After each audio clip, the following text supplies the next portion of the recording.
One of the most serious issues we face in our country, as well as what we've seen in the community, is the continuous use of non-renewable energy resources, despite the fact that this practice has undeniably contributed to climate change and greenhouse gas emissions that affect everyone. With this issue in mind, barangay officials made an effort to develop a project for the sustainable use of energy for the community's betterment and development. In response to this development, a project titled Operation Sunlight was born. It is simply a project to be practiced and expected to be participated in by every home in this community for a successful outcome, aiming to provide 1 to 2 affordable solar panels for each household. So, what is Operation Sunlight? It is a project that has been given careful consideration by officials in order to assist the community in conserving non-renewable resources while also reducing electricity consumption due to this alternative energy source. Today, we've gathered to inform everyone about solar energy, the risk of using non-renewable resources of energy, and a guide on how to install solar panels at home.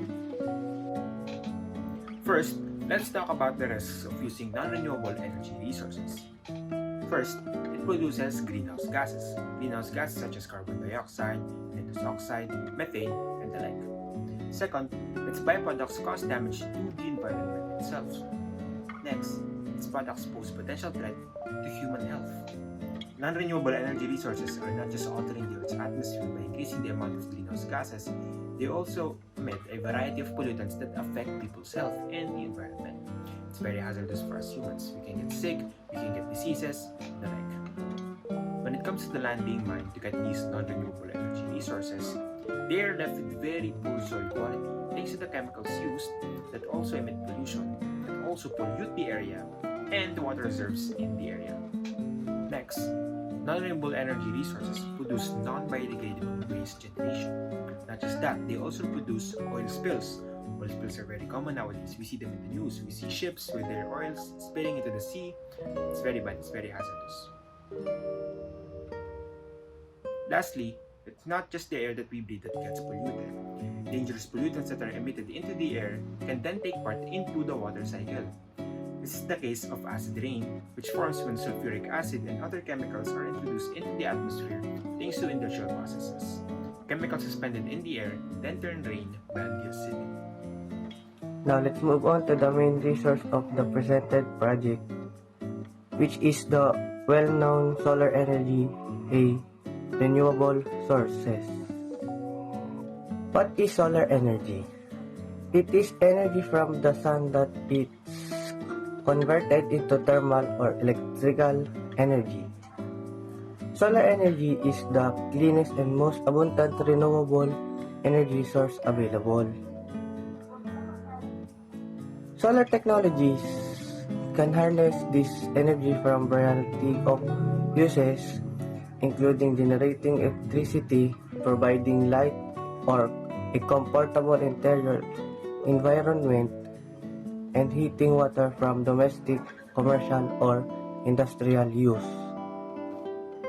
Advantage of solar energy is lower your electricity bills, environmentally friendly, use closer towards energy independence, sustainable, low maintenance, benefits electricity grid.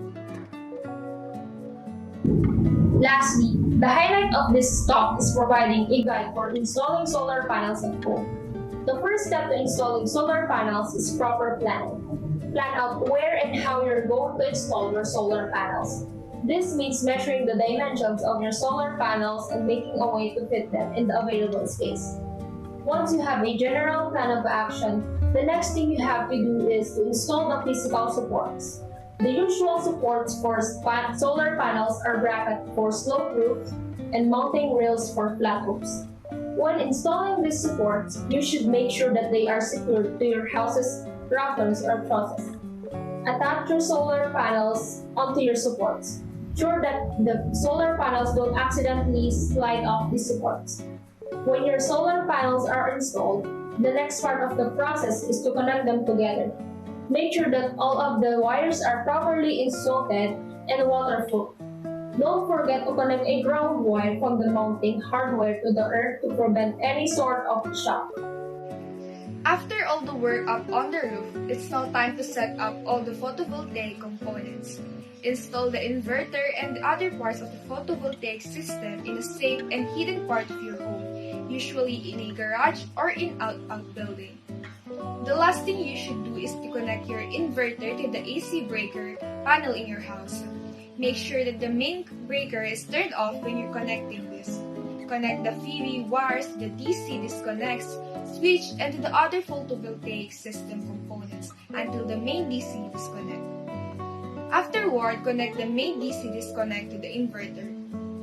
And that's it. It may sound technical in some parts, but in essence, that is the most basic way to explain the installation of solar panels. Extra funds and other donations will be used or allocated to purchase solar panels for this project, which will be distributed to each household in our barangay. The successful installation of solar panels in houses throughout the barangay, as well as reduced electricity consumption, are expected outcomes of this project. Before we wrap up this talk, we would just like to thank every barangay official who made effort for this project, especially for everyone who attended and lent their precious time to listen to this informative talk regarding the Operation Sunlight project.